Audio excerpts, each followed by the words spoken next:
even if fundamentally we agree with Ken Langone's statement, haven't we learned that these iconic guys, especially those on the right, these uber one percenters, just can't use the word Nazi? Hello? Well, politicians, for the most part, they're unteachable, but they have learned not to make that comparison. But not billionaires are different. Not all of them. Occasionally they slip. But we've had, another week, another billionaire making a Nazi comparison. The billionaires are just so thin-skinned and cosseted that the slightest criticism comes across to them. Senator Elizabeth Warren says there should be regulation of banks, and they feel like they're being persecuted. But hold on a second. Are you should you really be giving all billionaires one swift brush? All billionaires are thin-skinned. They're not necessarily thin-skinned. To become a billionaire, you've got to be a badass, ruthless businessman. I'm not sure if they're so thin-skinned across the board. Well, the ones who have spoken out are certainly thin-skinned, and I think we have a list of them now.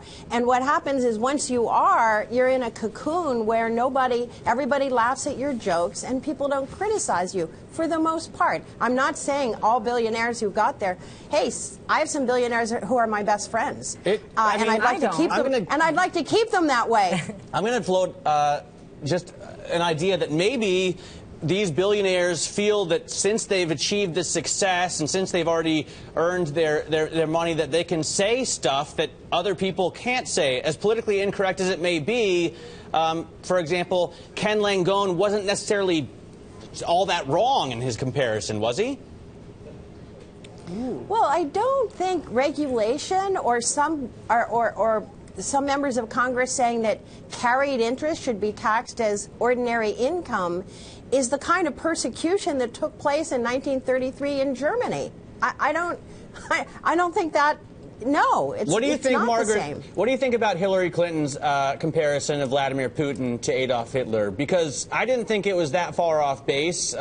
Hitler was looking for Lebensraum, and he was starting to occupy the countries around him. It looks like the kind of thing that Vladimir Putin might have in his mind as he takes over Crimea. Does it make more sense when she says it? Historically and geographically, she had a point, but because it's almost never an apt comparison. She took it back the next day swiftly and with less ambiguity than Ken Langone issued his apology. If somebody's offended, I apologize.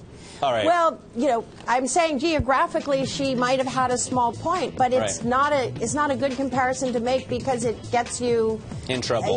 It puts you in it kind of how you don't want to be. It is politically incorrect.